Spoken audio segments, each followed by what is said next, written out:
ladies and gentlemen, to another edition of Making an Impact. I am your host, Captain Jean-Luc Bankard himself, Chad Porto. Joining me, as always, is the flop sweat Will Riker of the show, Zachary Tyler. Pew Pew Duncan. One of these days, I'm actually going to know your middle name, and I'm not going to enjoy that day. Yeah, I mean, it's one of those things, like, you don't know it, but at the same time, you don't want to know it, because it'll just lead to nothing but disappointment. Right? Like when they removed the Mandalorian's helmet and we saw his face. I didn't see the final episode either. It was good, but they showed us the Mandalorian's face, and I was just like, I really didn't need to, though. Now I didn't. He was so much cooler when I didn't see his face, though. Oh my god, I just found the perfect Bankard quote. He's being reprimanded by the admirals of Starfleet, and he just goes, "Peace has cost you your strength." Everyone's just looking at him like, the fuck? He's an admiral. Why is he yelling at us? So we came up with this great fucking idea. Because Star Trek Picard is fucking just bonkers. And the one thing we kind of, gimmickly came up with is why not just, at this point, Picard's an android now. Apparently. Why not just replace him with a clone? And then we remembered that Tom Hardy played, Shinzon? Shinzon. He played Shinzon in Nemesis. And now we're just fucking imagining if they redid that with fucking Tom Hardy playing another clone of Picard, only this time he's just doing his Bane voice. And he's just speaking in nothing but Bane quotes. We could easily get 7 seasons out of this. So good.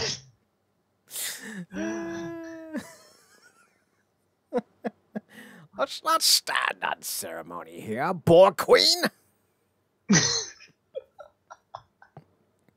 See, it all works.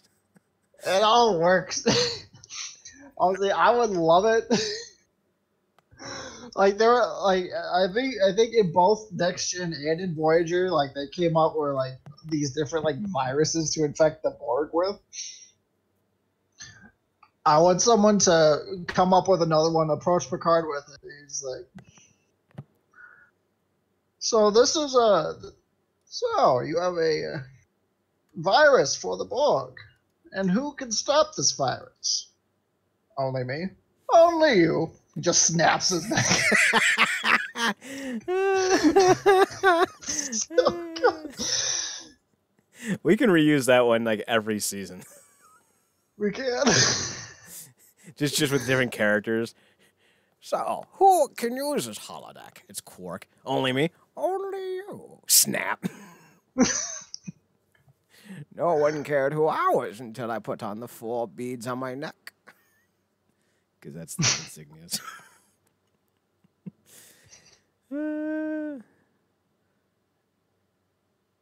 So I'm looking through some of these, and some of them aren't from the movie. Yeah. But some of them are pretty good. I'd kill for anything. I'd kill to silence a grating voice, to darken the light in the eyes that dared look at me. Yeah, I can see Picard saying that. Or like when obviously at some point Bankard will obviously loop the children of Starfleet into a makeshift war machine of sorts. Of course, obviously.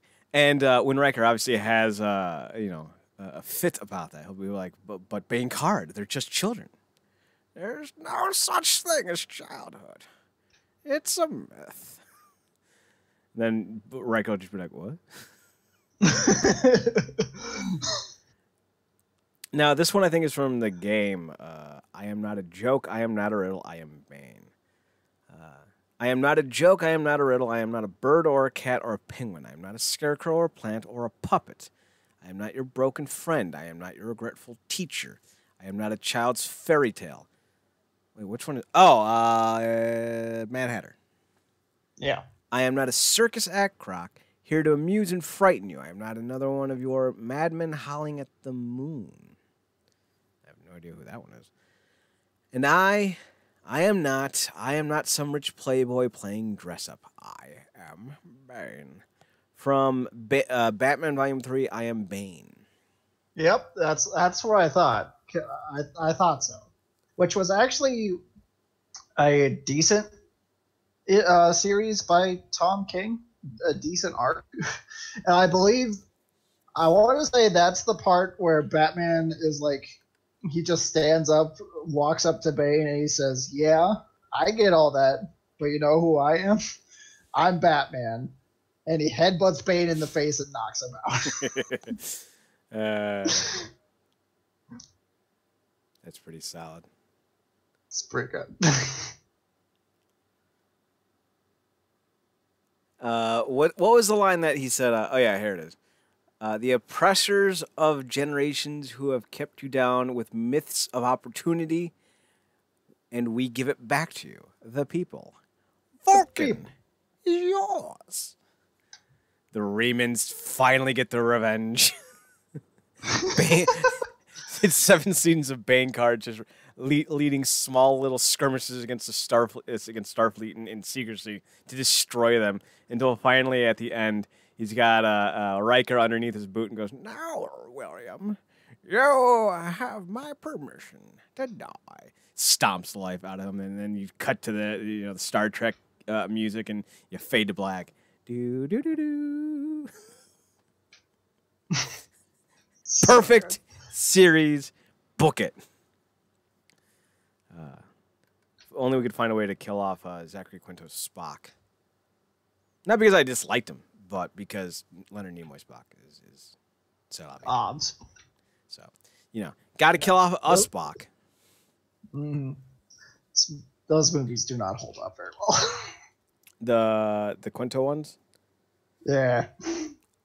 The first one's okay. I still enjoy the second one. The second one I still find to be the best of the three.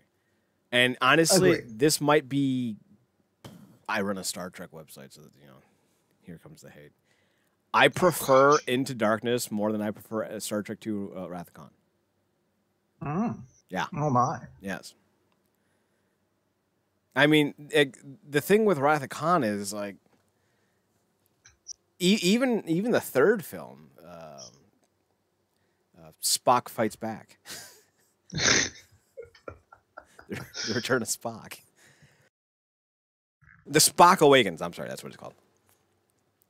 Is that they kill off a bunch of minor characters that we haven't seen in decades.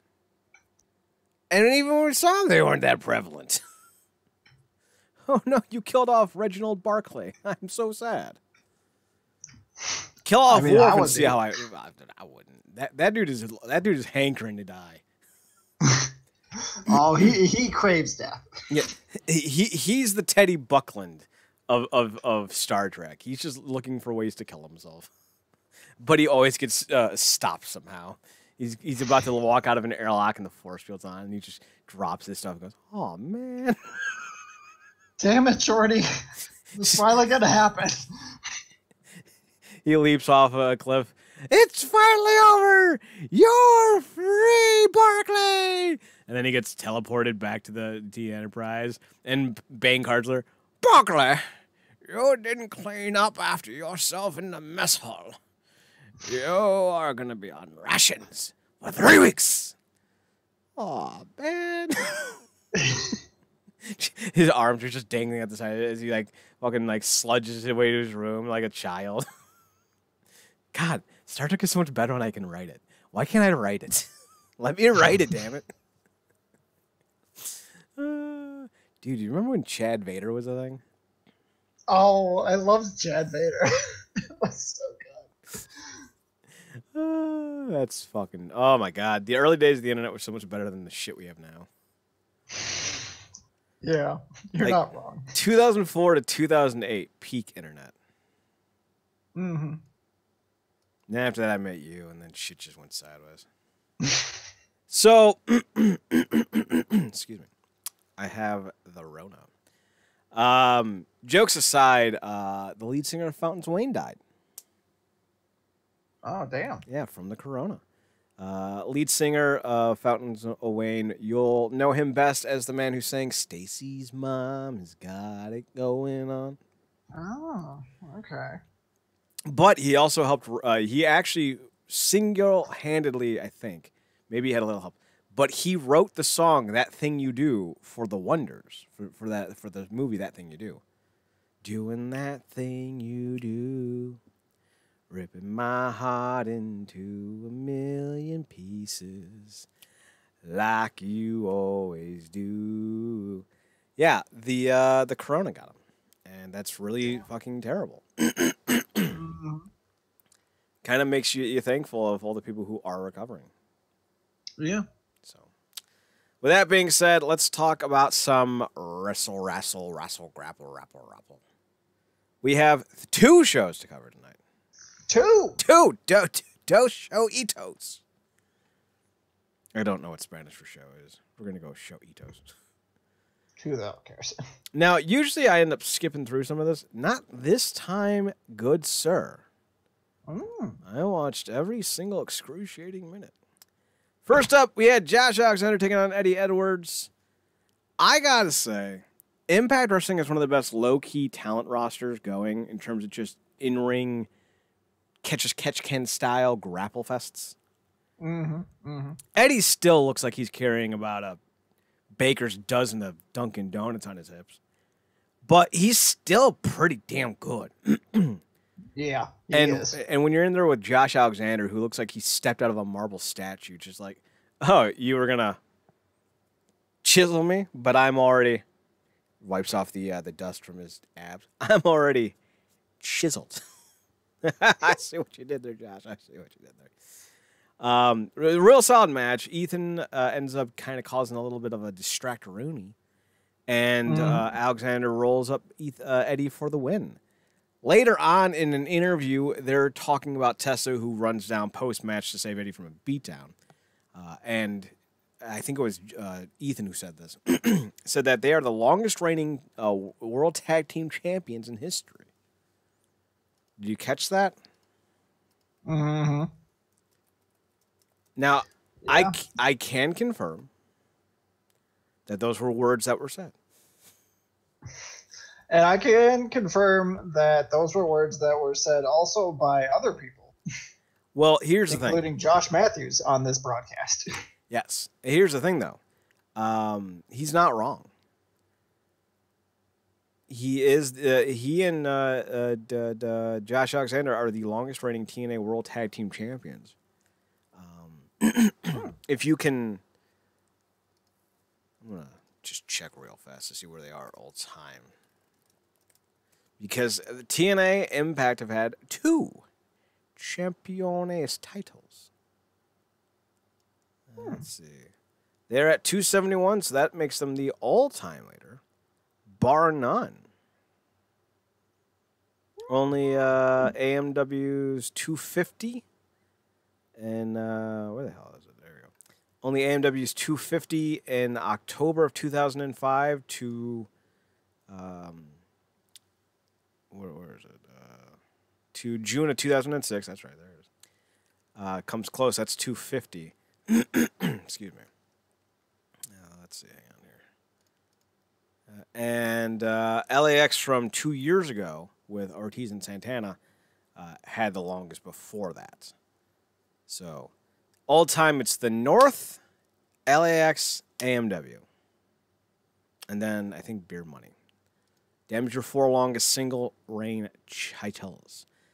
Well, there you go. And as far as all-time days held, you want to hear something kind of fucking flabbergasting? Sure. They're still only in their first reign, keep in mind. Mm-hmm. All-time, they are already 4th in combined days. They got some ways to go after this. They've passed the Hardys, who were 5th, apparently. How did that even happen? Decay was number 6 with 197. Tyson, Tomko, and AJ Styles was number 7 with 184. Oh God, that's terrible. The Bromans, number 7. Bromans actually had 2 long title reigns. Apparently. No, I'm sorry, I'm misreading that. The Bromans are tied with MCMG. But the 3 ahead of them are LAX, who have a combined 662 days of championship reign over 4 titles. Damn. Yeah, that's a long time. Beer Money, who has 514 days over 5 titles. The Wolves, Daga Richards and Eddie Edwards, have 413 days over 5 titles. The North are at 271 on their first and counting. So they have some time. Mm-hmm. Looking at overall, with the NWA included, let's see. AMW is at 517, so they would be second all time in front of Beer Money. And then it looks like of all the NWA World Tag Team Champions, only the Naturals at 228. And the original LAX have even cracked 200. So there you go. You're in some rarefied air, gentlemen. Congratulations. Do you feel like the North's tag team reign, though, is kind of lacking something? I mean, I can kind of see that. I feel like they're lacking a real strong rivalry Mm-hmm. to kind of set them apart. I mean, they took the titles from LAX while as LAX was on their way out the door. Mm-hmm. And then they had some good matches with Swan with Willie Mack and Rip Swan. Had some bouts with the Rascals and Swack. Swack. Rich Swan, Willie Mack. Swack.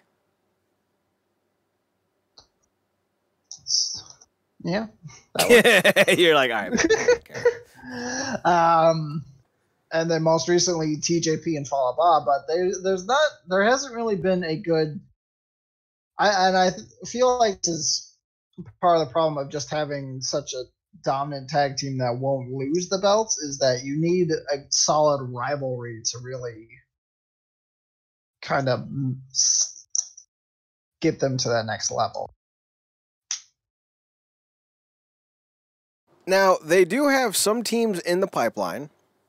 They're building back up to Ba and P. That's TJP for those of you uninitiated. They have Triple XL, I think is what they're calling themselves. AC Romero and Yeah. the villain from Pee Wee Herman. I know you were, but what am I? I know you were, but what am I? And I think there was a third team. Well, you still got the Deaners, you still got the Desi Hit Squad, but none of those seem like they're going to be big deals. RVD and Joey Ryan, maybe. Cancel culture, Maybe. So they're not starting off to anything spectacular. No. So like there's options. OVE is still out there. Somehow Impact's tag team division got fucking deep. Yeah, when the hell did that happen? So we got the North. We got the Rascals. We have OVE. We have Fallah Bahh and TJP. We have the Deaners. We have the Desi Hit Squad. We have Triple XL. We have Cancel Culture. But we also have Rhino and Dreamer, who have challenged for the tag team titles in the past. Mm-hmm. I'm missing one. I know I'm missing one. Who am I missing? Damn it, Zach. All your fault. Let's see. Deaners, Desi Hit Squad, TJP Fallah Bahh, Tommy Dreamer, and Rhino. Yep. Triple XL. Mm-hmm. Did you say Rascals? I did.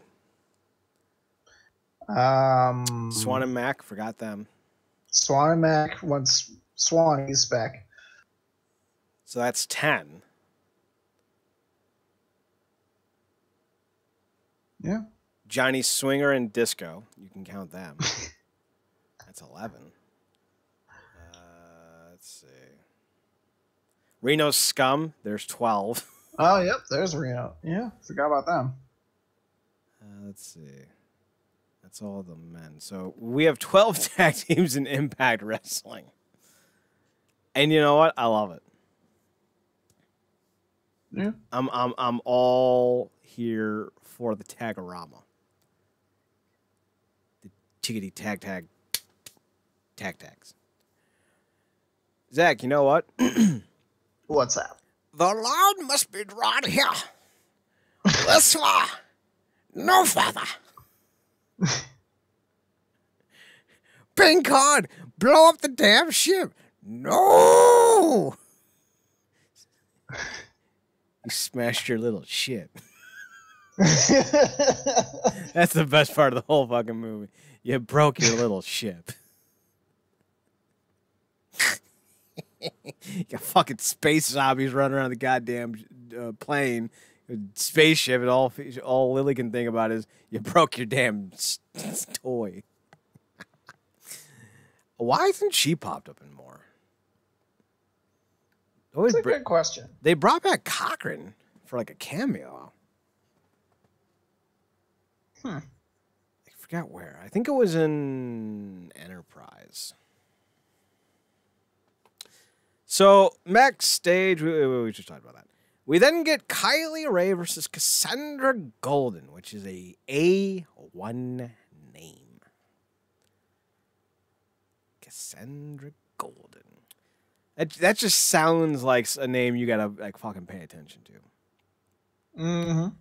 So Kylie Ray has what I can only estimate are SpongeBob eyes on her gear. Yeah, I can see that. They actually look like. Did you ever see Drawn Together, that quote unquote reality show on Comedy Central about like all these faux cartoon characters? Like you had like a Josie's and the Pussycat stand-in, you had a Superman stand-in, you had like a Link stand-in. I never saw it, but I know what you're talking. Well, there's like this little yellow thing, and I forget his name, but those are his eyes. I swear to God. Drawn Together. We're gonna look this dude up so I can send you a photo of the eyes so you can see that she's. Oh, there's also a Pikachu standing. That's right. Forgot about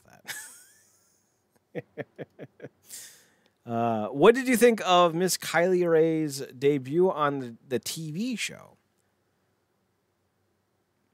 I mean, it was. She had a decent match. I'm not entirely sold on Kylie Ray. Kylie Ray is one of the independent darlings out there that just got signed to TNA, and I saw her before on. Obviously, she was on a previous, not an Impact, but she was on like a special, I think. Yeah, she's been on pay-per-view and a few specials. So not a promotional debut, but her television debut. Yes, and I also saw her on a couple AEW stuff, so I'm somewhat familiar with her, but I'm not completely sold on her as of yet. We'll see.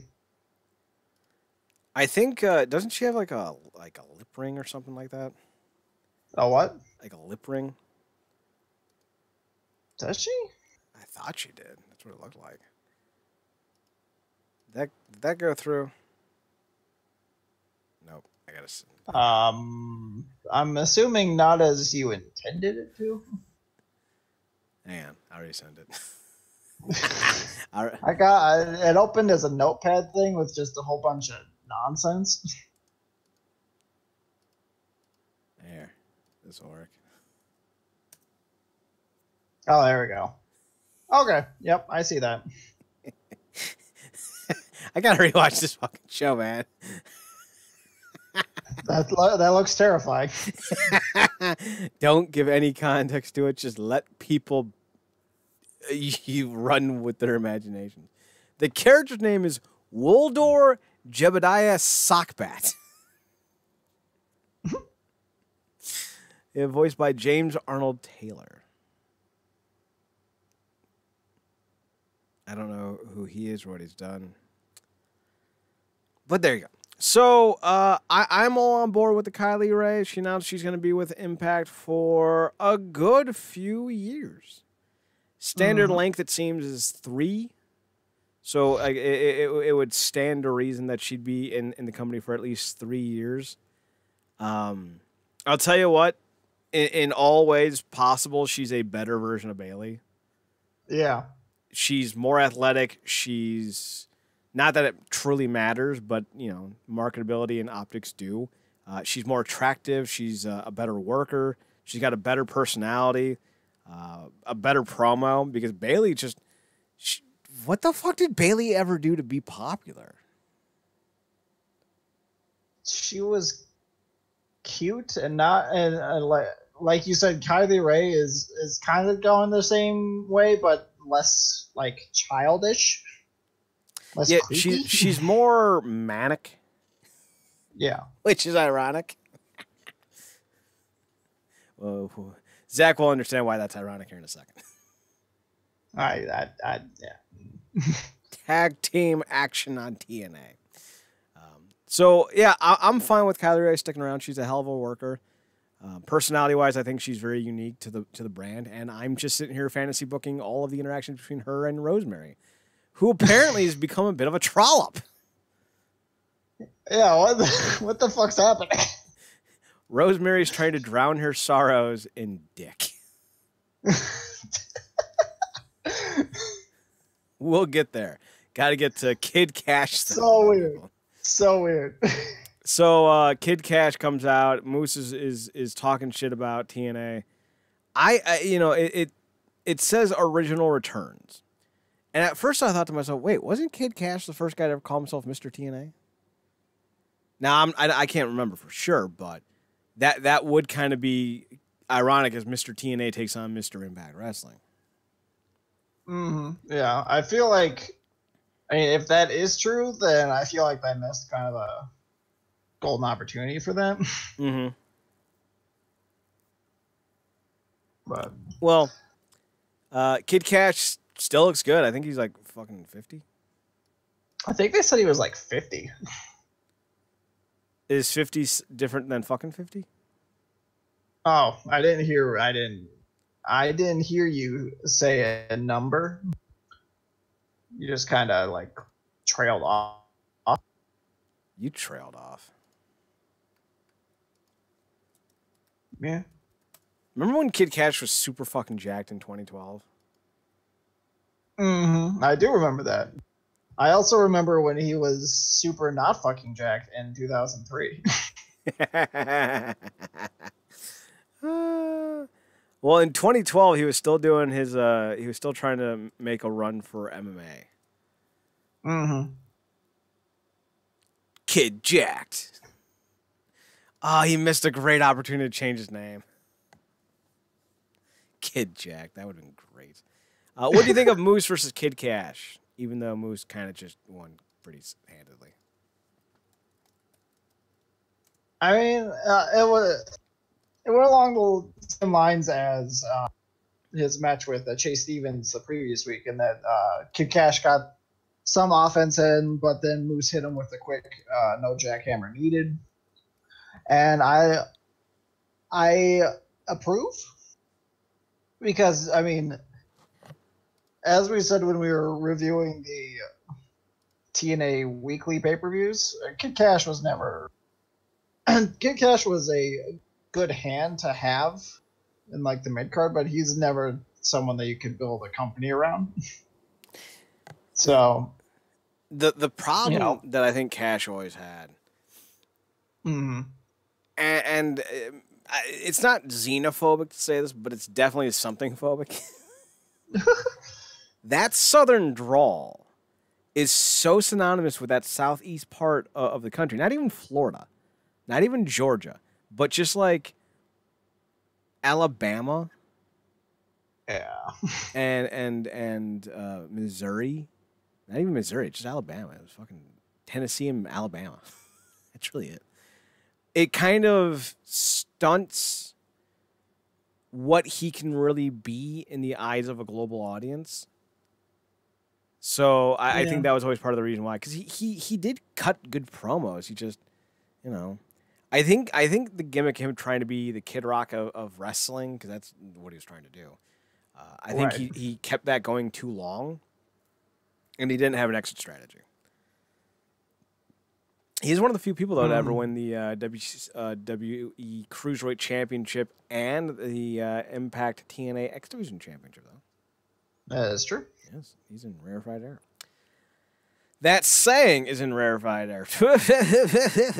I'm sorry.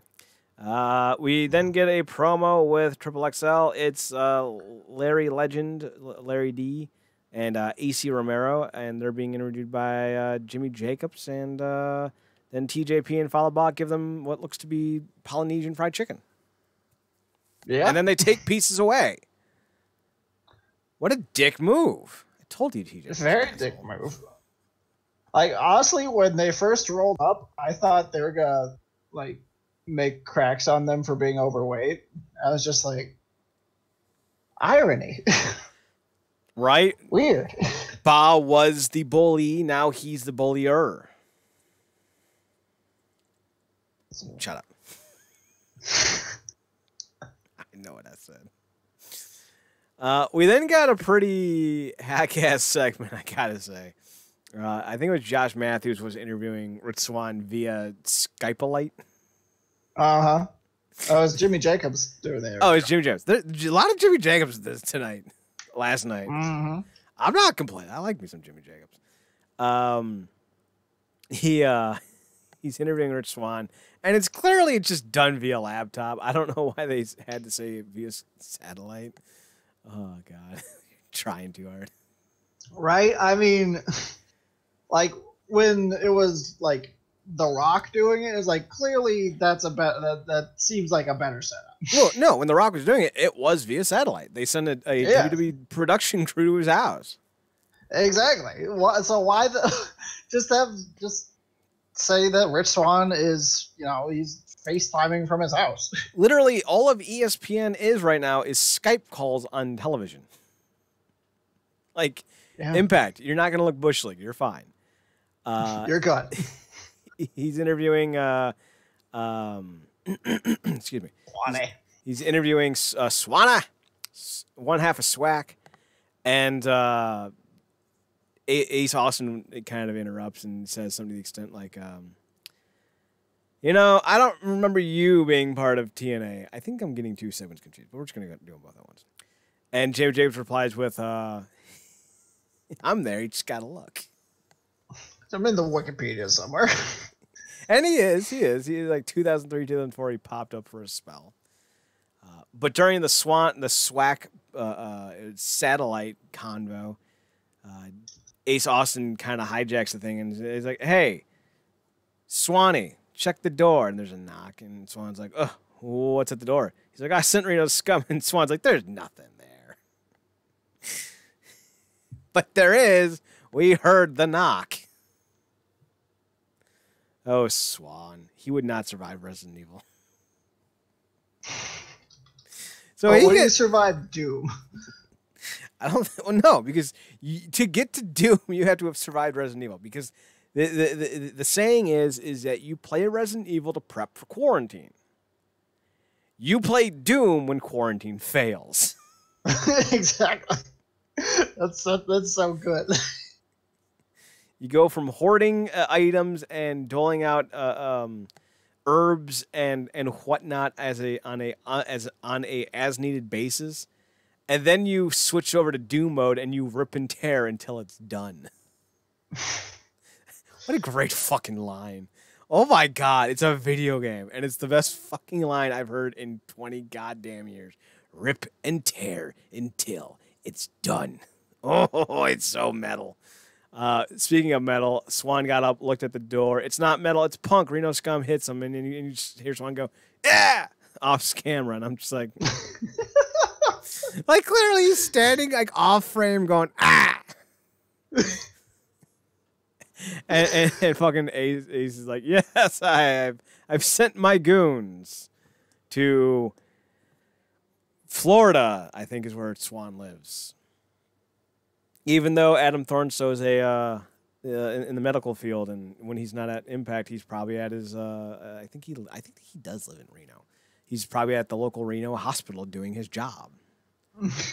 I would certainly hope so. Right? Like this is not time for you not to be doing your job if you're a medical professional. We might be doing another interview with Adam Thornstow, and if and when we do it, the first thing I'm going to say is, Adam, how dare you violate quarantine, leave your job in Reno as a, I think he's some kind of technician, and travel all the way to Florida to beat up Rich Swann during the COVID outbreak. How dare you, Adam, defend that?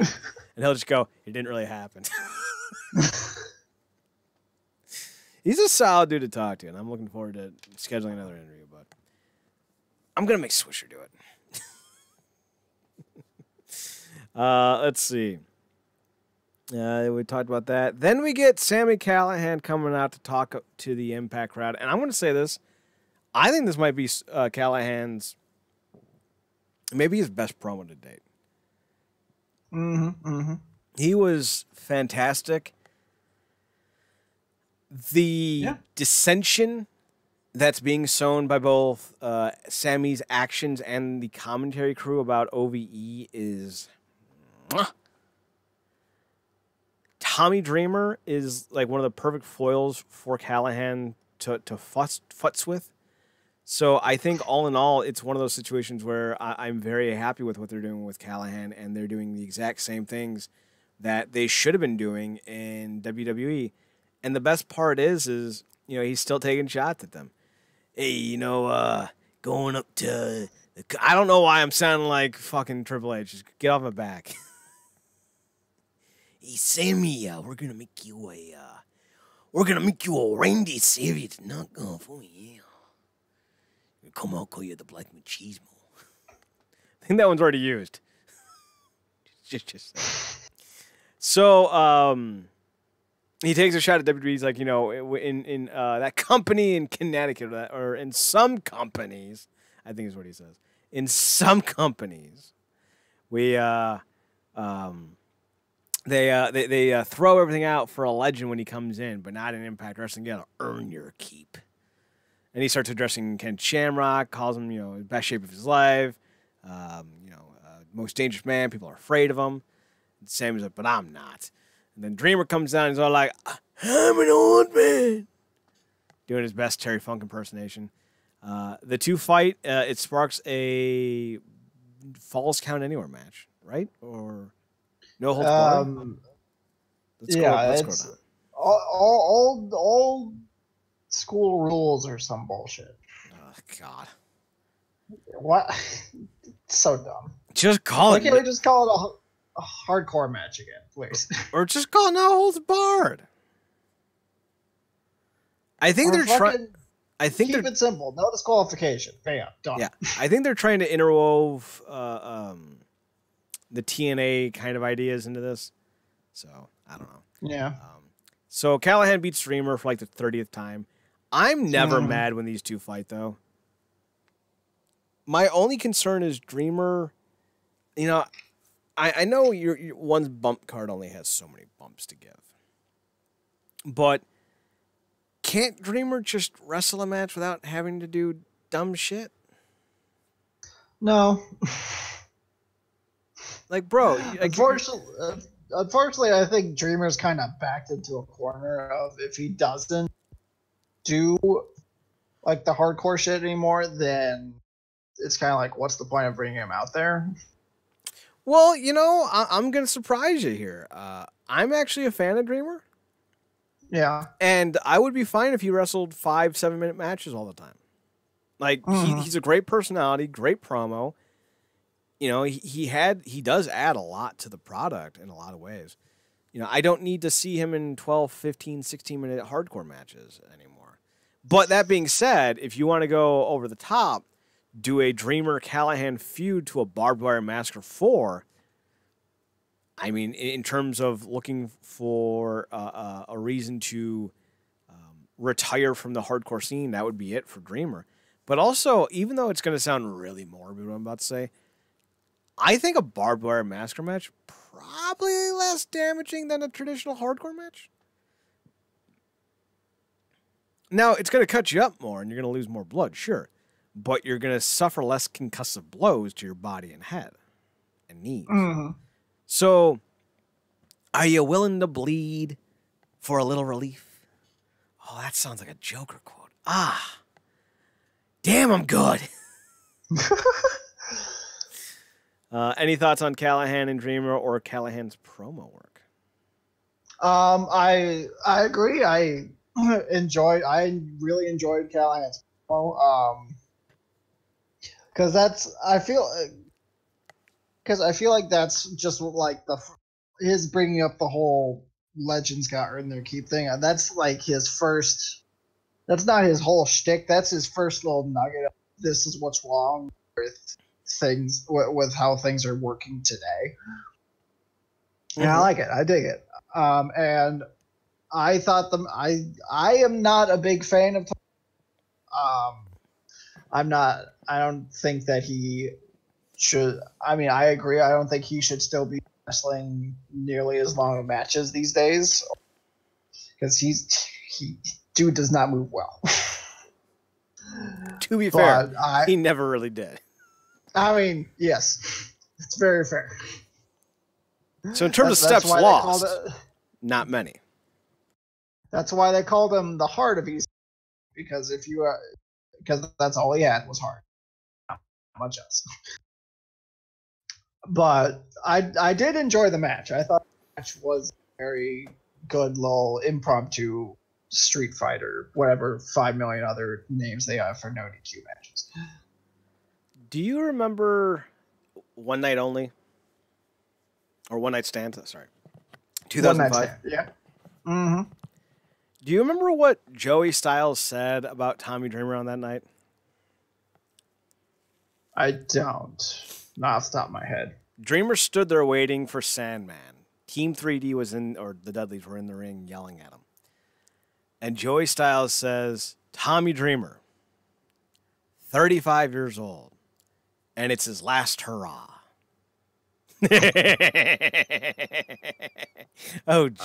Joey Styles. He's 49. He still hasn't had his last hurrah. What are you talking about? And like the thing is, like, and I'm gonna be like 100. He's 49. I'm gonna be 100 about how I feel about Dreamer right now. I think Dreamer from 2005 to about 2010. 2008. Like from like that era, you could tell he lost a lot. Yeah. He wasn't nearly as athletic, if he ever was. Gained some weight. Lost some weight. And then he found it again, along with more weight. But during his ECW title reign in WWE to now, I don't think he's lost a single step. Now, that's not some type of huge Kurt Angle, Shawn Michaels, Ric Flairian type of praise of his talent. It's more of an admission that if he had any whatsoever, it's either all gone or he has just a little bit left. But my point is if people can get behind him at, what was he, 38, 39 at the time when he won the title in WWE ECW, to now, you can still get behind him. My only thing with Dreamer is I guarantee you he would move a lot better if he lost weight. Yeah. Now, I know his knees have got to be shot to shit. Yes. They did I forget which one. I think it was the Callahan one, or maybe one of those backstage. What do they call them? Behind the curtains. Mm-hmm. Spotlights, whatever they call the Fight Network stuff that they put on the streaming service. It was one about Rob Van Dam, I think. Rob was talking to Dreamer, and Rob's like, "Man, you want to see something fucking nasty? Look at his knee pads." And Dreamer's like, "I don't have knees." and he's like, "These knee pads are as old as my career." And I will never stop you. And they look all like crusty and old, and like they look like they were bought in like a sports outlet store that was like some generic mom and pop brand. So You know, Dreamer's one of those guys where if he were to diet a little bit, which might be more than diet, could just be dying for Dreamer, because that man likes his crap food, man. I tell you what. And if he hits the bicycle or the stationary bike, and does a few laps every day in a pool, Duke could probably drop 60 pounds in 4 months and rejuvenate his career. And he wouldn't be Floppy Dreamer anymore. Yeah. He'd be Tommy 10 Hard Body Dreamer. He could be on Ethan Page's The Body Show. Oh, by the by, so Ethan Page was planning on doing a WrestleMania weekend show, right? It's called The Body Show. Uh-huh. Because Ethan Page is a promoter in Canada.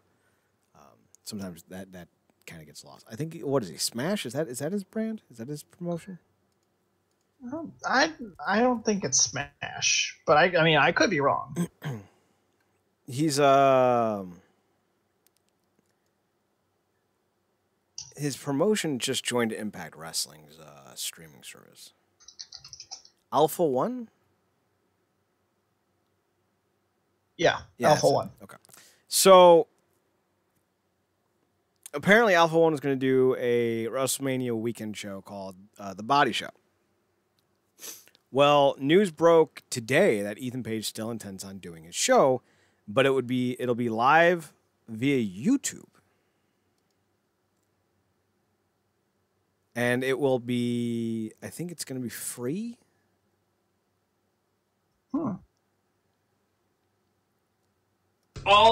Let's see.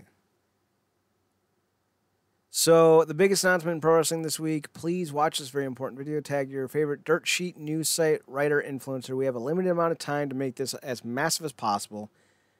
You can still get, he said your ticket is the YouTube link, and it's called the Body Guy Extravaganza. Tonight I'm showing my wife the most hilarious... Okay. This has nothing... All right, I got to read this, but this has nothing to do with what I was talking about. Yo, I need your help. Tonight I'm showing my wife the most hilarious, iconic wrestling promos of all time. Like the Lex Luger, this shirt is too small promo, or the Steiner Math promo, or Ahmed Johnson's promo that you never understood. All of them. That Lex Luger promo is great. What is it? Super Brawl? Superfest. Superfest! Ah! I love Lex Luger. So Ethan Page is still going ahead with his show. I'm looking forward to it. So, yeah. Cool. Yeah, cool. Cool.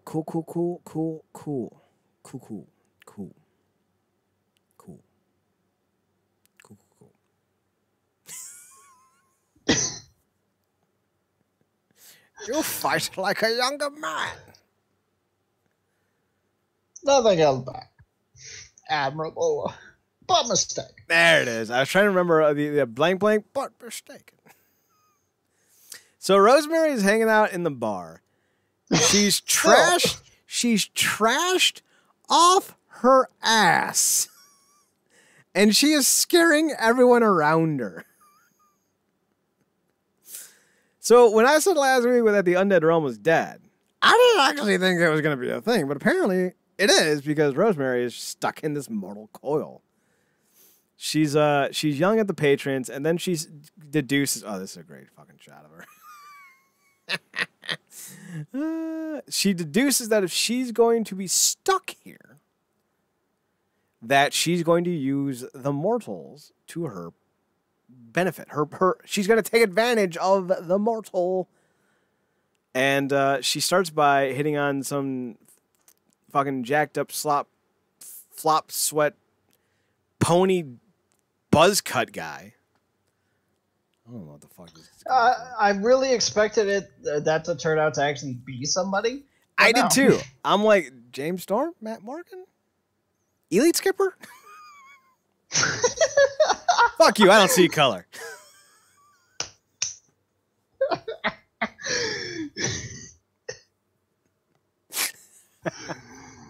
Marcus would have spat out whatever he had in him if he heard that joke.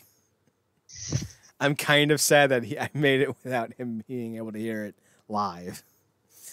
So she basically just tells this dude, I'm gonna take you home and I'm gonna suck your soul out through your dick. Basically. I'm curious to see where this goes. I'm not gonna lie. Depressed Rosemary might be my new favorite thing. Yeah, well, I mean, unfortunately, it seems like we're not gonna the Rosemary Taya Valkyrie stuff like we kind of were led to believe. But I'm interested to see where this goes. Well, I'm curious because, yes, but when was this shot, you think?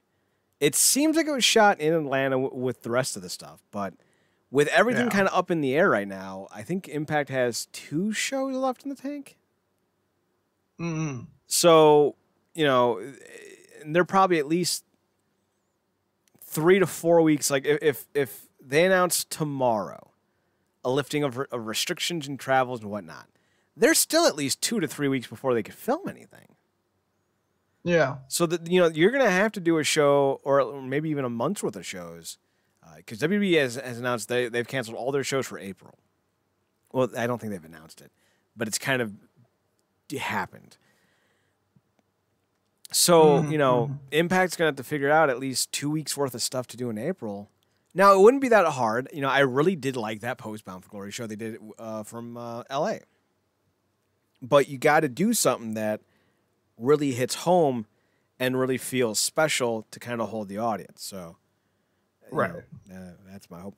I wouldn't mind just doing like little tiny segments with, you know, you remember how the WWE used to do like the little segments where like it'd be like a promo, but you'd have like their little background and it would be like the Ultimate Warrior's face logo, and you know there'd be like a, you know, disembodied mouth snarling and Warriors just cutting this, and then you take down the cockpit doors and you kick down the doors into your soul, and then you're into the sole of your foot.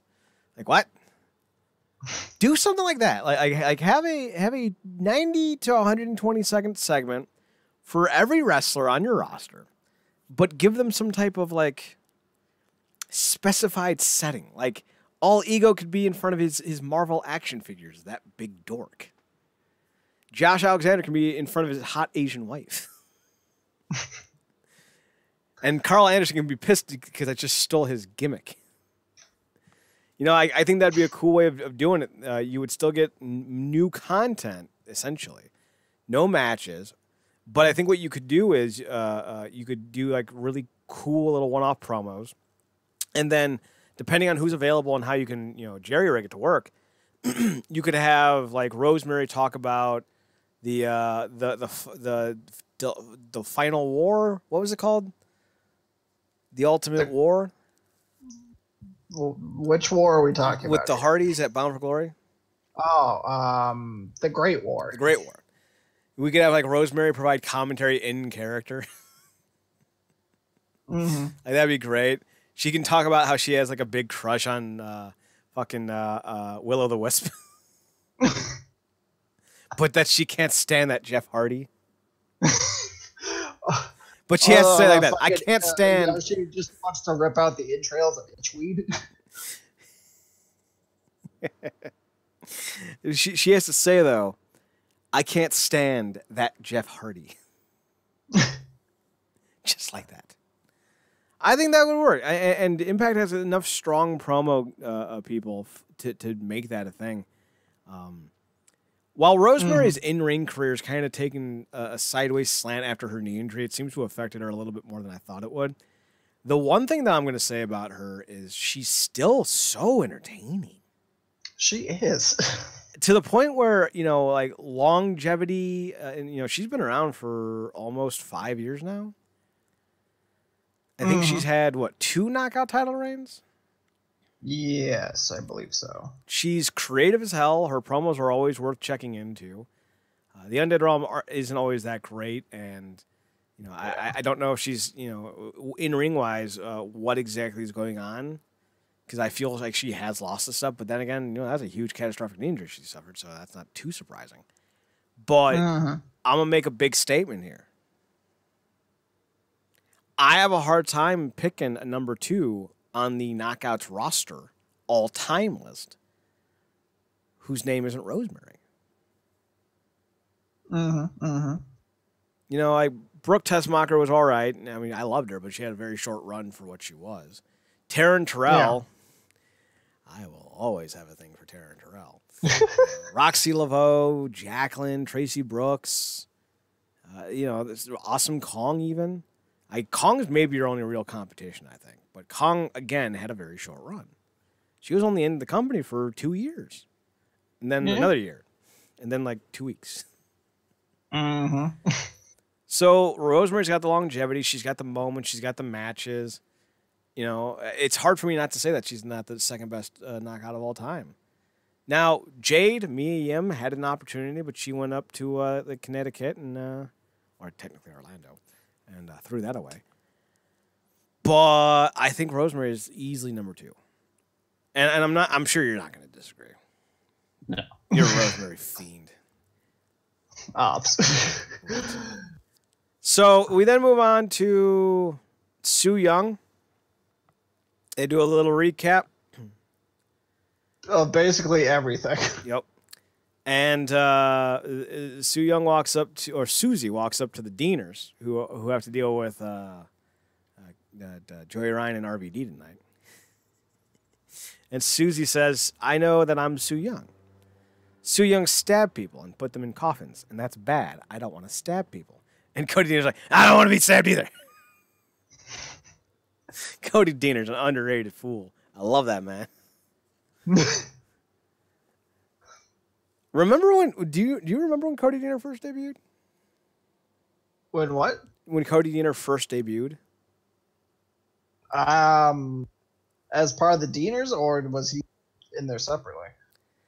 In 2008, Impact, when they were known as TNA, did a competition to date ODB.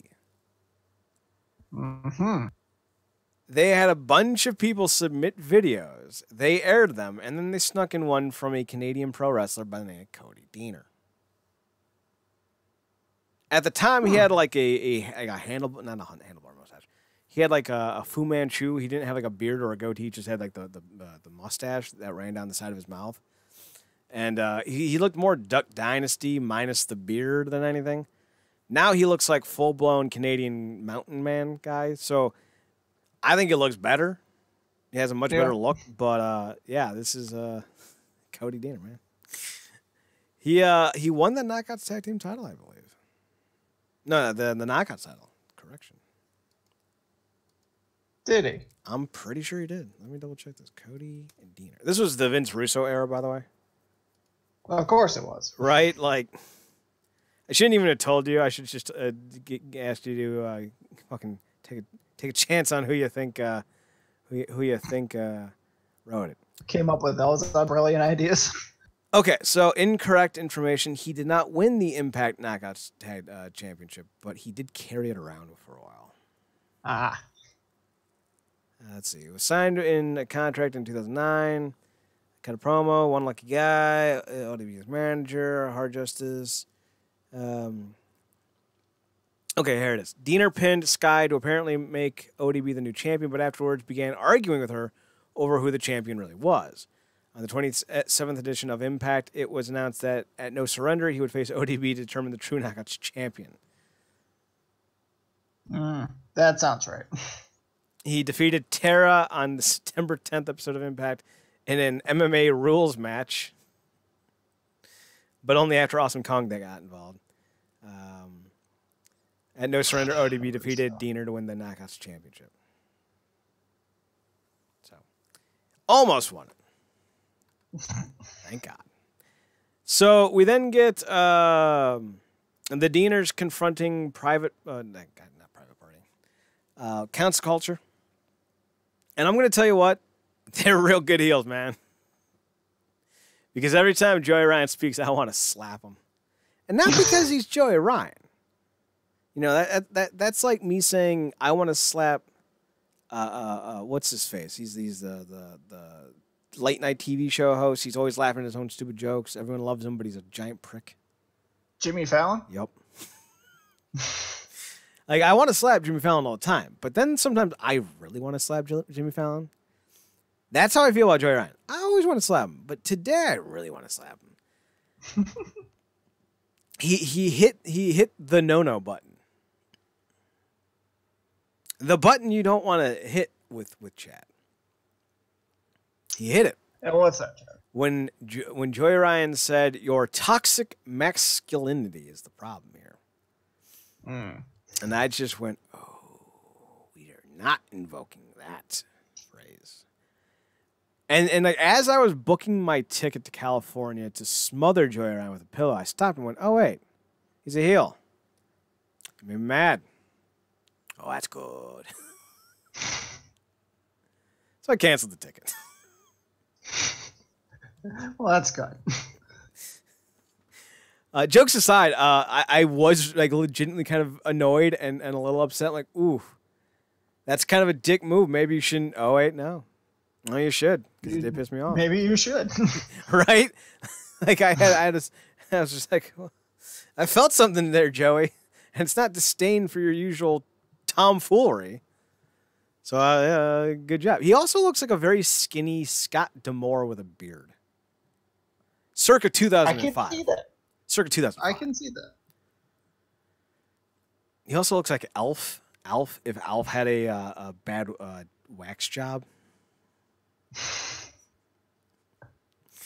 Cody defeated Joseph Ryan, and I'm happy about that. Eddie talks to Tessa. Tessa's like, I can go the distance. I am on my way. I don't need your help. Eddie's just like, I don't know why you had to sing it, but all right. Elgin then cuts a promo. He's like, I'm going to beat you guys when we fight at the pay-per-view. That's no longer happening because of Corona.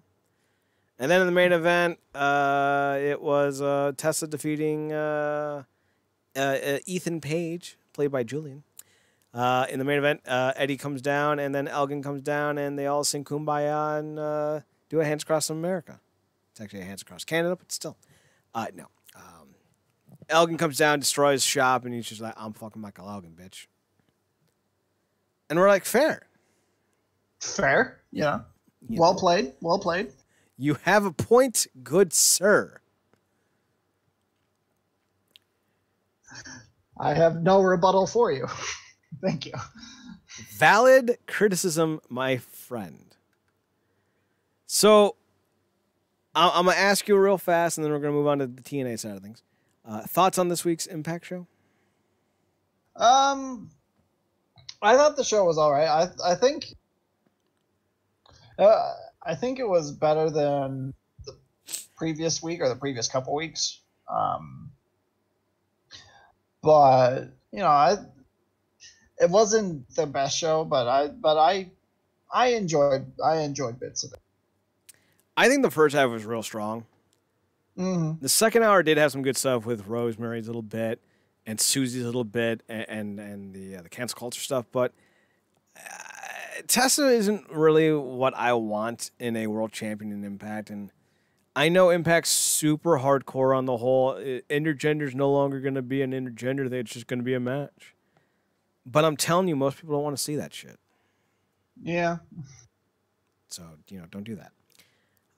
Moving on to TNA on Access. First and foremost, let's go over what I didn't like. They used the 2009, 2010 Main Event Mafia Hogan era intro. Mm-hmm. Okay, fine. But Impact tweets out, your 60-minute TNA Adrenaline Rush is next. You couldn't have used Adrenaline Rush? Really?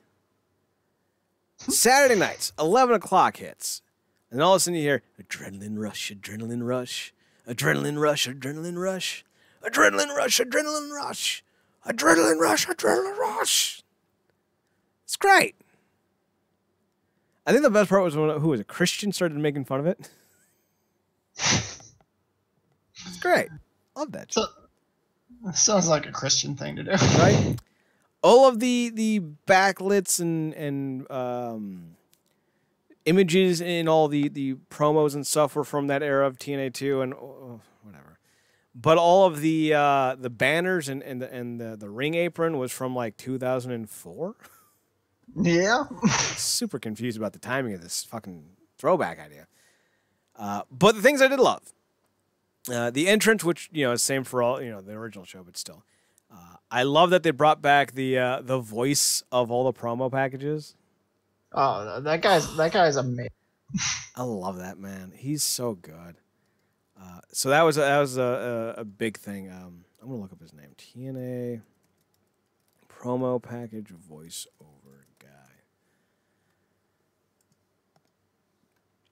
Nope, not David Sahadi.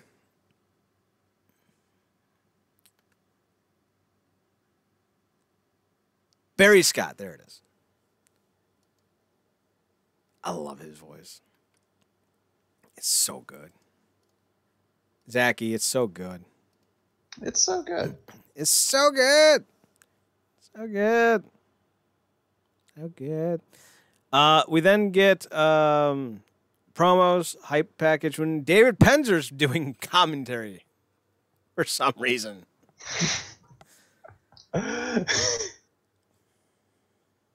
Because he was the only one that was from that era besides Scott D'Amore. Yep. He did a fairly decent job. Yes. I would say that as far as a Pat Summerall, Al Michaels play-by-play, he was terrible. Mm-hmm. But as a two buddies are doing a Riff Tracks commentary, he was fantastic. The best part is so I think the first match was what? Suicide and Manic versus no, the first match was Chase Stevens and Hernandez. The second match was Suicide and Manic versus Johnny Swinger and Kid Cash. We'll get to the entire show here in a second. And Suicide and Manic came out, and Pence was like, "This is a little bit perplexing. I'm confused." And D'Amore's like, "What do you mean you're confused?" And he says, "Well, how can Suicide and Manic both be there when Manic is Suicide?" And D'Amore goes, "Well, who says they are?" Wait 2 minutes, and then Penzer goes, "You know how I know Suicide and Manic are different people?" D'Amore's like, "How?" And Penzer goes, "Because I interviewed both on my podcast."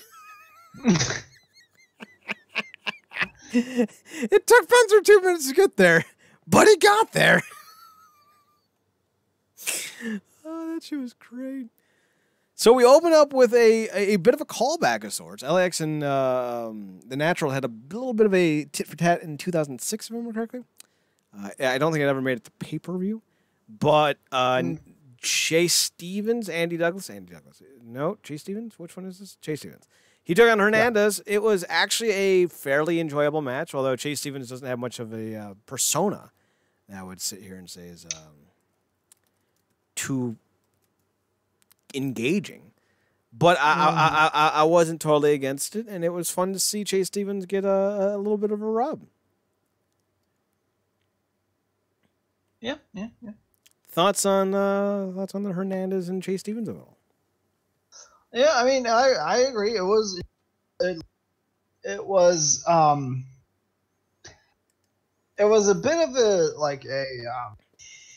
an adjustment because, I mean, being that this is only a 1 hour show, as TNA was up till 2008? 2007. 2007. You know, the match was probably about 5 minutes. That's unless it's a more of the recent Moose squash matches. That's something you don't really get anymore. And so, it's something that I love. Yeah. It's not bad. It told a story. Yeah, you know, Chase Stevens still looked good in 5 minutes, and it put over the border toss as an effective finisher. Yeah. Go fucking figure, man. You could do so much in that amount of time. Yep. You don't need 40 fucking minutes every single match. Don't need to spam your finisher, my dude. No. We then get a Knockouts promo hyping up what they did and all the goodness and all that, and so that was cool. We then got Jimmy Jacobs interviewing Gail Kim. Oh, this is the segment. It was this show where Ace Austin yelled at Jimmy Jacobs for not being part of TNA. Oh, that's right. I'm back on board. I know where it is. We then got a Ultimate X promo. This is where the Jimmy Jacobs Ace Austin segment happened. Then we got Johnny Swinger and Kid Cash versus Suicide and Manic. So clearly, TJ Perkins is not playing Suicide because he's playing Manic. Clearly. And can we count what is this now? 13 tag teams? If you think Suicide's not sticking around, I got news for you. They did not spend $7,000 on a new suit to use it for a weekend. I certainly hope not. That Suicide suit's going to get a lot of use. It's just going to be a question about who's going to be in it.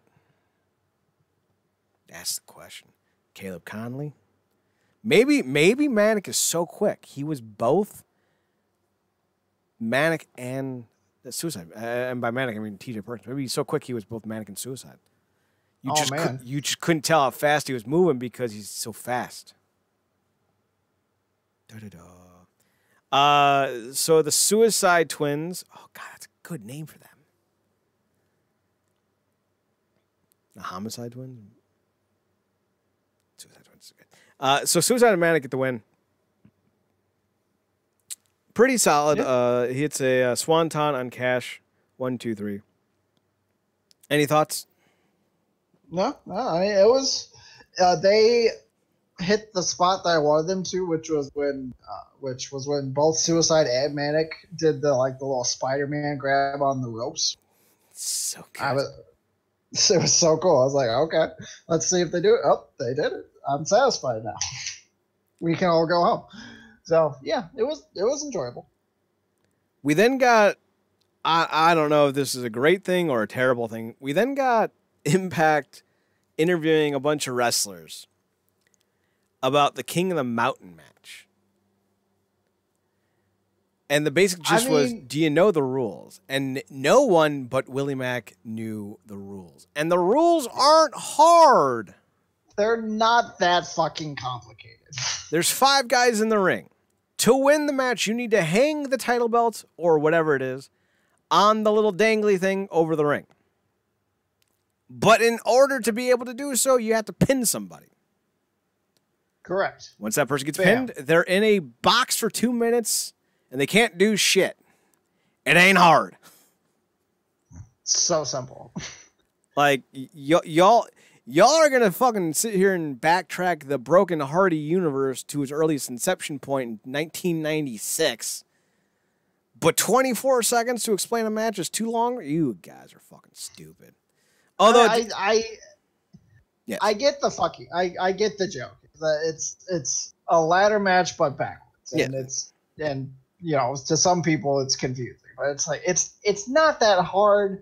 And to have your current stars not get it, it makes them look kind of dumb. Mm-hmm. And it makes it like this whole thing is about, care about our history and where it came from. But then you show this segment, it's like, but do you really? I think the best part, though, is Mac's hey, Mac, you're the only one to get the rules right. He goes, what? They're not hard. How do you know all the rules? I used to watch the show. Exactly. Everyone else might have been playing a bit. Right. Mac clearly was. He was a little bit perplexed.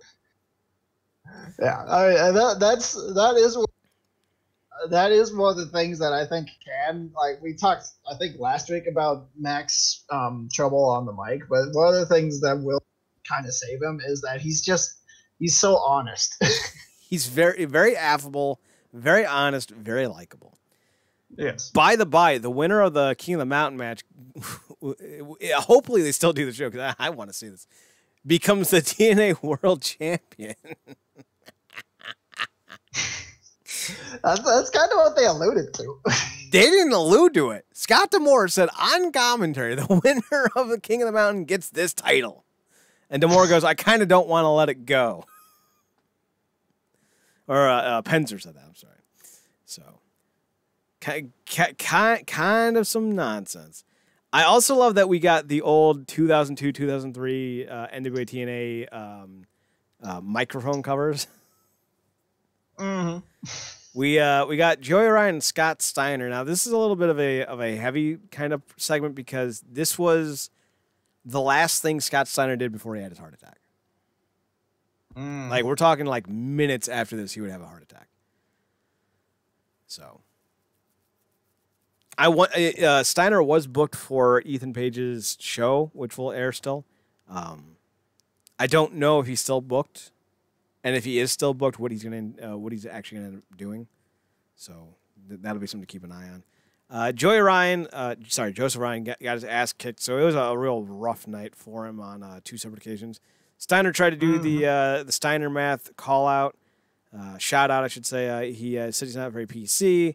Cancel culture's here. They want to turn Big Papa Pump into like Big Papa. Big proper pump. Yeah, that's what it was. Big proper pump.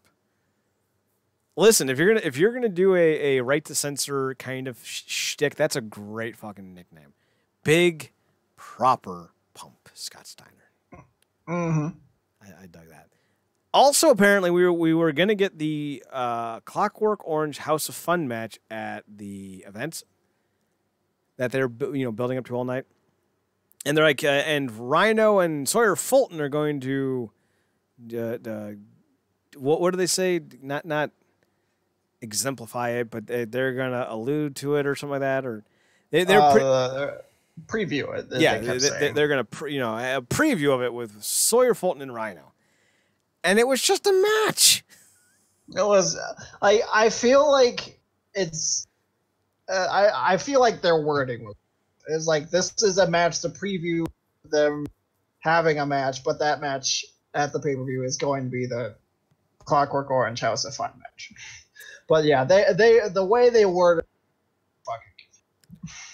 Now, Rhino spoke very highly of Madman Fulton, not on the show, but in a recent interview.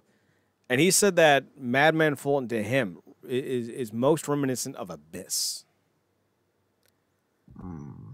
Big praise by the Big Rhino. Mm-hmm. Madman's going to have to prove that he can do that, however. Yeah. Rhino wins the main event by DQ after Dave Chris hits the ring. Tommy Dreamer comes down. Basically all of OVE's in the ring. And then Raven comes out. He clears the ring. He picks up Dreamer, hugs him, and then what does he do? Hits him with the kendo stick. Yep, just gives him a little bop on the head with the kendo stick. Oh, Raven. Raven then leaves, and OVE continues to swarm. Then all of the TNA names that were on this specific show, like Suicide Manic, Johnny Swinger, Kid Cash, Chase Stevens, and Hernandez, all run down. A little bit of a baby brawl. Hernandez leapt to the ringside floor at one point. So did Kid Cash. So, everyone got their spots in, and, it was a nice little kind of night. Yeah. Uh-huh. My favorite segment of this show was just Raven, like, talking about the Clockwork Orange House of Fun match. He calls it funny. Just it was the most, like, it was the funniest fucking thing that I don't know was supposed to be funny. He was talking, like, I think it was like part of it. He was talking about all the weapons that are hung up everywhere. He's like, part of the brilliance of this thing is, sometimes the weapons are hung up a little too tightly and you can't get to them. Someone else grabs the weapon for you and hits you over the head with it. It was really good, and had they introduced that match concept in 2003 with him saying exactly that, I think it would have been a much more beloved kind of gimmick match. Right? It was, in 2003, it was really just kind of said the name, and like to this day, I still feel like it should be it should be Clockwork Orange House of Horror and not House of Fun. Yeah, that's just me. That just seems to fit better, but it especially with like how it's set up and everything, it just looks very cobbled together. But if he had that promo 20 years ago, it would have been so good. Just kind of realize this. The Clockwork Orange House of Fun match should have just been called the Clockwork Orange match. It really should have. And the original one was set up in a 4-sided ring, and one side had a steel cage, just one part of a steel cage. Another side had 3 rows of hanging chains. Mm-hmm. And then weapons were strewn about on the other 2 sides. It was the most just pathetically built rig I've ever seen in my life about anything. But it had a charm to it. Mm. Especially when you realize that Raven just wanted to throw people in that steel chain piece of cage for 12 minutes. Mm-hmm. So hopefully they can rebook this show because it deserves to be seen. Yeah. So my question to you is, how would you feel about a Impact Wrestling show and a TNA Wrestling show? Oh, you mean like a Raw to SmackDown or a Nitro and a Thunder kind of? Only more on the emphasis of a throwback show with like basically just like everyone who's 40 and up on the Impact show, on the TNA show, with the TNA World title being a thing. It's only an hour long. It airs on Saturday nights, and it's like much more gratuitous and in your face. Like it's like a separate, even like a separate universe kind of a thing. Not separate universe, but it exists outside of the Impact spectrum. Right. That's what so like when when the rare occasional crossover at a pay-per-view happens where like TNA World Champion Kid Cash shows up.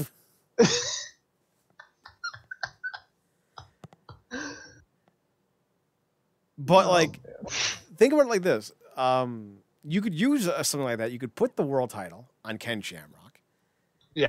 And then you could have the TNA World Champion Ken Shamrock versus the Impact Wrestling World Champion Eddie Edwards. Mm-hmm. Mm-hmm. Like, that'd be money. I would totally fucking watch that show. Would you watch a throwback Impact show called TNA Wrestling? Assuming they have Adrenaline Rush as their theme song. That's a mandatory. Saturday nights, 11 o'clock, 1 hour. I'd be interested in it, at least initially. I will say, and this is me. This is after watching the TNA show. Like it was the TNA 1 hour show. It was good. It was a good show. The problem I feel, and obviously this wouldn't be as much of a problem if they made it to like if they just branched off into its own.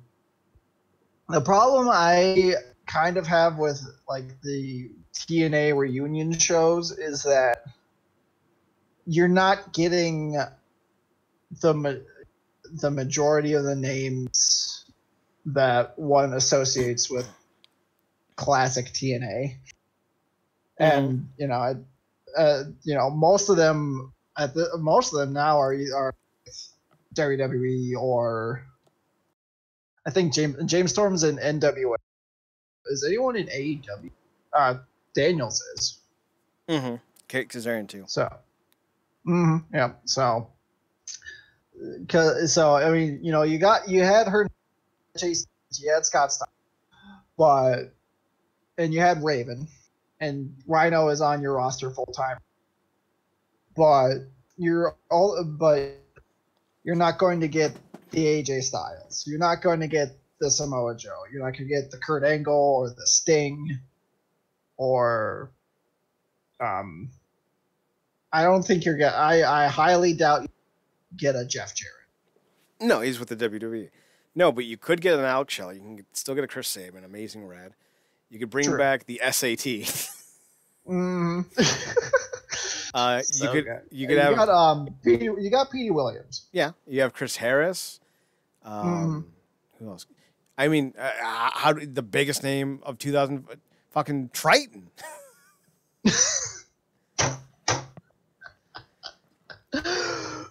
Oh shit. You got Monty Brown. Yeah. Like you could go get Homicide. Oh, Monty Brown. I So think underappreciated in your time. right. I think one of the things that you could also do is like you have ODB. You can get Jackie, or maybe not Jackie because she's pushing 60. But one of the things you could do is like Shamrock could be part of this brand as well. But as certain guys get older, like Tommy Dreamer, or let's say in Rob Van Dam, as guys start to age out, you can move them over to the TNA brand. Mm-hmm. So like you can still use them as names, but then use the Impact brand as the worker brand. So like when Eddie hits like 45 and he's finally got 2 extra tires on his gut, he can go over to the TNA brand. Just kind of an idea. Just throwing it out. Yeah. Personally, I'm not against the idea of a separate TNA brand. It was just that was my kind of from this 1 hour show and what ultimately will be if they do the No Place Like Home, and I hope they do. They can go get Kazuchika Okada. He was a star of the brand back in the day. Honestly, if they're doing all this to revert back the TNA name, I'm fine with that. Yeah.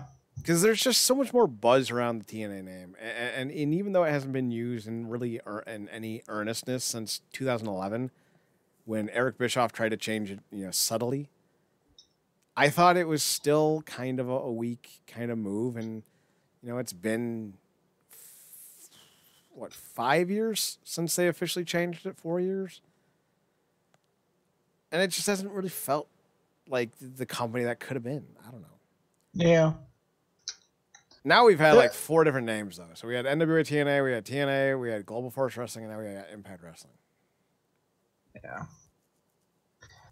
Yeah, it is like looking at all the promos of that they showing the history and the formations of the X Division and the fantastic voiceover guy going just talking about how they were these scrappy underdogs that were fighting for the future. It's just like we're so far away from that it's like, name aside, even if the name was the same, it's just such a different feel of a show from what TNA was 10 to 20 years ago. God, 20 years ago. Yeah. Technically, it's almost 20. It's about 18 and a half, 19. Yeah. Debuted in 2002, June. We are almost 18 years. Yeah, more than that because we're in 2020. So yeah, it's going to be 18 years in 2 months. Mm-hmm.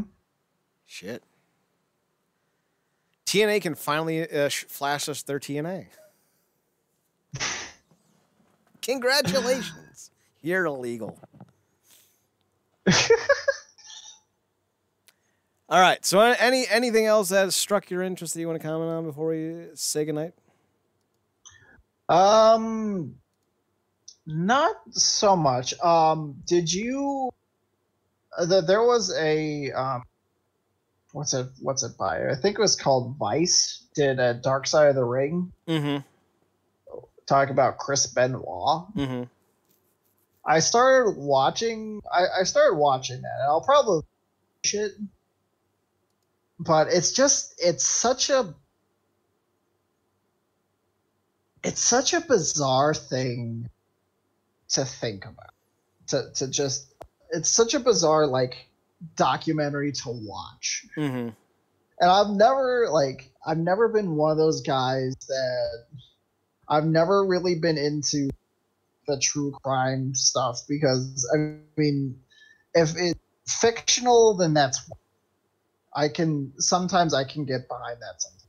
But if it's like a documentary, something that actually happened, then I get kind of put off by it because, this was a legitimate. These were actual people whose lives were either ended or drastically changed forever. But it's something that I'm probably gonna have myself sit the rest of it because I'm like halfway through the first part. But it's such a strange because ever since 2000, like we've talked about it and people people have interviews and talk about it like various little platforms and stuff, but there hasn't been like an actual thing talking about Benoit since 2007. So and they brought in Chris Jericho and Chavo, Vicky, Nancy Benoit / woman's sister, and various other people. It's just it's hard to watch, but it's also kind of at the same time. But I will say the thing that and I know it doesn't really it doesn't factor that much into what the series of events, but they kind of kept up the thing with the whole reason Benoit jumped from he felt like he was not being the nice way is to say he was not being realized. The man was, and this was right after he won the World Championship. So, and they kind of they didn't even mention that part. They kind of they talked about how he felt he was being looked down on because of the size. But they showed a clip of his match with Sid Vicious where he won it, but they didn't actually mention that he won the title. Well, one of the things that's even more bizarre is that so much of Benoit's actions prior to 2007 paint a picture of who he was. And it's something that's not addressed. And if you read enough, because here's the thing. Listening to Chris Jericho, Vicky, and Chavo Guerrero, they're going to say all the same things because they love the man. Right. Nice guy, good family man, great father, good husband. Could count on him. It was really Eddie's death, and then after that, he was really going downhill. If you read enough interviews, you listen to enough stories, and you hear enough people talk about their interactions with Chris Benoit throughout his career, the one thing you'll know is that he was a bad dude for a long time. He had violent and destructive pranks. He stranded, I think it was Justin Roberts on another continent. He stole his passport, which is a federal offense. He pulled a violent prank on people in the room next door to him in an apartment in a hotel complex, and he thought it was the funniest shit in the world. And I think it was Christian's telling the story. He's and he's losing his mind, thinking it's so damn funny, and Roll's just standing there, kind of shocked by what he did. But one of the things that really kind of harkens to who he was, and some of the things that he was struggling with more than likely was when he left WCW, the words that were used to describe Benoit was paranoid. He was paranoid that Kevin Sullivan was going to get him. He was paranoid that he was going to get screwed. And Kevin Sullivan's I spent 3 years not doing anything to him. And then the first chance I get to screw him, I put the world title on him. So this paranoia, this anger he thought I had, I didn't have. It was people in his ear. And he was a very susceptible, very easily led individual to jump to a conclusion. He beat his wife on numerous occasions. I have to imagine that Nancy wasn't the only spouse he ever assaulted, because if you're doing it to one, you probably did it to others. So this was a violent man with violent tendencies. And I remember reading an interview from him in 1999, basically saying something to the extent like, I don't have a television set. I prefer to read alone, away from people. And that was in like WCW the magazine. I think it was like the November issue. It was the issue, I think, with Mayhem 99 being covered. And like reading that at the time was like, all right, the dude's just kind of distant. But now realizing how he treats people and his hostility and his anger, yeah, it's very much one of those things where like all of these little things that you don't think mean anything paint the bigger story. When you do a psychological profile on someone, it's not just the best friends and the closest relatives who think nothing but amazing things about him. It's everything. It's every little word he said. It's every little action he's committed, because it is the totality of someone's body of work that determines who they are. So Chris Jericho and Chavo and Vicky can lament and wax poetically, and David Benoit can sit here and say, oh, he's such a nice guy and he's my hero. I can go and find 30 different articles, 40 different interviews, and 50 different pieces of information that would paint him in a vastly different light. So I think the Vice thing was done for no other reason than just shock value, because it didn't provide anything, I thought, of substance. Like they try to put a positive spin on it, and they're like, well, David finally saw his aunts for the first time in years, and Chavo and Vicky and everyone met up at an AEW show a few months back, and yeah, and that's cool. Like I'm happy that a lot of these people can turn that page, and even Nancy's sister said to the extent like, I don't want to hate Chris, I want to forgive him, I'm just not there yet. So like that's all good, but I don't think it told anything that we didn't already know. And I think in that regard, it was a useless piece of nothing. It didn't do anything. And now they did one on New Jack, I think, and they're doing one on the Brawl for All. It's like, why do people like this shit? I don't know, man. I get perturbed when people start telling a story from a perspective and exclude everything else that may change the narrative. You got to tell the whole story about Benoit. Benoit, on more than one occasion, assaulted people on more than one occasion. You ruined someone's, maybe not life in some cases, but like made it hard to come to work.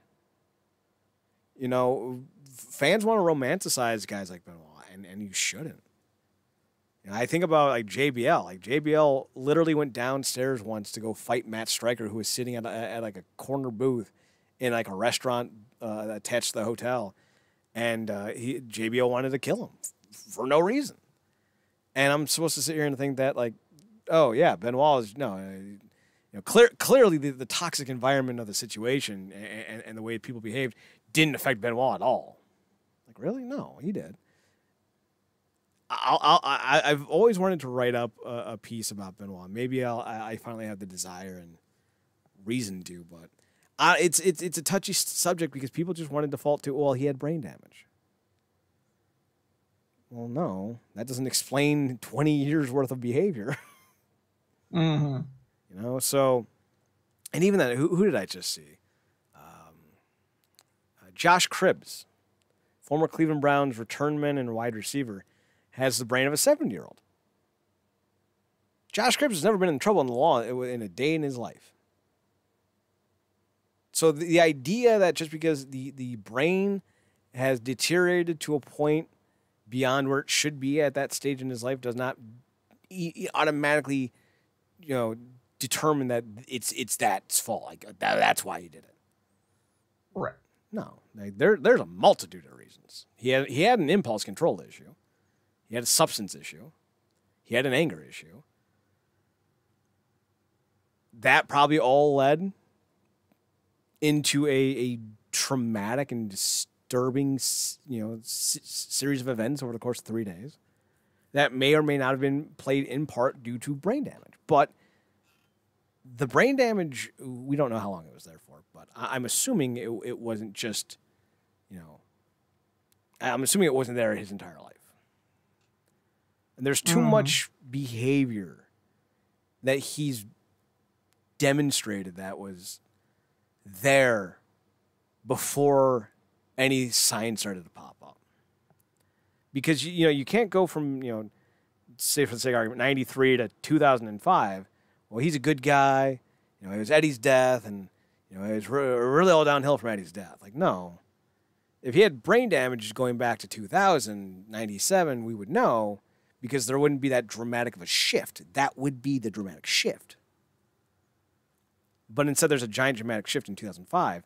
Am I supposed to believe that in 2005 he had the most brain damage possible, and that's what did? See, like, there's too many, to pull a pun, too many hanging chads on this for me to actually think that it's one thing or it's a totality, but it's mostly a historical pattern of his behavior.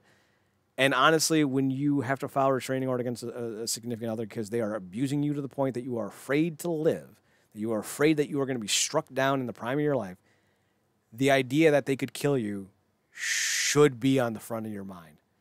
Like, Nancy Benoit filed a restraining order because of the violence she was a victim to. And I think it was like 2003, 2004. So this isn't new. Like the stuff with Benoit, they really did a great job painting him as some kind of victim of brain disease. But there's too much there, man. There's just too much there for me to sit here and believe that that's the case. Mm-hmm. Well, what are you going to do? And I have a hard time believing certain guys in that documentary because I think like Chris Nowinski was interviewed. I don't know what his status is. I don't know if he's still on good terms with the WWE. But I do know that if he is, then there's going to be a kind of a wink and a nod kind of agreement like, hey, make sure that if this comes up, you protect us.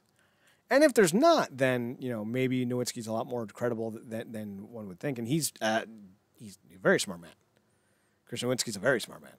But, you do got to worry about how certain influences play into results because you look at what the NFL did for a decade, denying that concussions cause brain disease. And having every doctor in the world on their payroll going, no, there's, concussions are not good, but they don't cause CTE. And now they're saying, oh, yeah, concussions cause CTE. So, there's too much uncertainty and there's not enough reputable characters involved in this storytelling to accurately paint an accurate portrayal of who Chris Benoit is as a man. So if you can't do it the right way, don't do it at all. Yeah. And I mean, and there are a lot of times where things like this, they're not looking to really paint an accurate picture. That's not really their goal. It's really just let's have people who knew him most talk about him and, have their side of the story. It's not going to be a complete picture. It's just going to be what they knew of and what they felt was going on. So, they did the Benoit one. They're doing the I think they did the New Jack one. They're doing the Brawl for All one. The one that I'm really interested in, there's I don't know if you've ever heard about this. There was an incident in 2000 where in WCW, one of the lead promoters sent a few wrestlers to go rough up a trainer. Have you ever heard the story before? I've not. Yeah, it was crazy as shit. His name was Sal Bandini.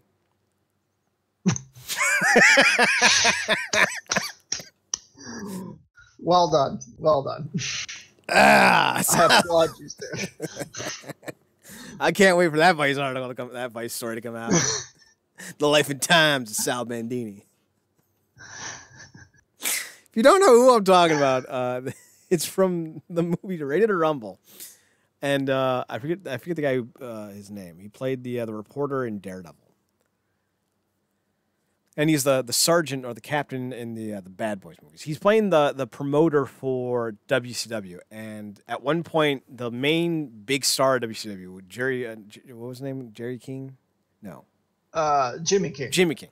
Is it Joey Pants? Joey Pants, I think. Yeah, because he was in Sopranos, wasn't he? Yeah.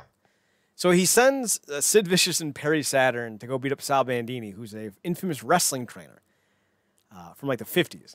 And Jimmy King goes to visit him at one point to get himself in shape and to get ready for a real shoot fight with DDP in the main event of a pay-per-view. Well, he doesn't want, the promoter WWE doesn't want Jimmy King to get in good shape. And when he finds out that he's going to Sal Bandini, he sicks Saturn and Sid Vicious on him. And Sal Bandini ends up kicking the shit out of them. I think, who was it? Van Hammer then shows up and drops Bandini from behind. Yeah. Someone drops him from behind with a chair shot or something. It's just the dumbest but best thing ever. But I mean, just him popping up from like or something. It's a trap door. Sal Bandini, want to wrestle? It was a trap door, and he pops up and goes, Sal Bandini, want to wrestle? So good. Sal Bandini, want to wrestle? Oh, God. I will rule you, Batman. Yeah, that's what he calls Spock, because he got ears like a bat. And we're back to Captain Jean-Luc Bancard. So, all right, anything else? Nope, that's all I got. All righty. You can find us on the website, realnerdcorp.com, RealNerdCorp.com. We're on Twitter at NERDCORP, on Instagram at RealNerdCorp, Twitch.tv/Wrestling Underground. That's Wrestling Underground without a stutter. We're also on YouTube at YouTube.com/The Wrestling Underground, or it might just be Wrestling Underground. I don't know. Use both, see which one works. We are also on Podbean at RealNerdCorp.podbean.com, or by downloading the Podbean app to your mobile device and tablet and searching for Real Nerd Corp through the app. You can be found on DeviantArt and Instagram at Radiance2020, RADIANCE 2020. Right? Correct. All right. And you can find me on Twitter at Chad Nerdcorp, ChadNerdCorp, and on Instagram at Chad's Photo Hut, Chadsphotohut. I think that's everything. You are off tomorrow? I am off tomorrow. We are not. Mark and I will be live on twitch.tv/comic and GameCorp starting tomorrow night at 9 p.m. We got the next 2 arcs of The Boys after Heidland and Laddie. I forget what the next 2 are called, but it's 8 issues. We'll cover those. We'll talk about a boot. Apparently, a boot. We'll talk about my parent desire to move to Canada. Excuse me. Tim Hortons and ham is bacon, We'll also talk about DC and Marvel comics and Diamond and the distributing issues that are going on right now. We'll also talk about some, maybe we'll talk about some Stargirl stuff because apparently they're going to bring in the Star Spangled Squadron, I think is what they're called. Like the oldest of old DC team-up groups. Oh. Also can confirm Jay Garrick and Alan Scott. Well, maybe not Jay Garrick and Alan Scott. They said a Green Lantern and a Flash. So we'll see if that ends up holding true. And we'll find out what else is got to talk about. We'll talk about it tomorrow. I think that's everything. So all that being said, we're done. Gave you the spiel. Go to the website. We got shirts. There's a link to the shirts on the website, realnerdcorp.com. Watch more wrestling. Stay the fuck away from people. Cough into your shoes. Sneeze into your back pocket. Pay with everything with your card. Wipe down everything you touch,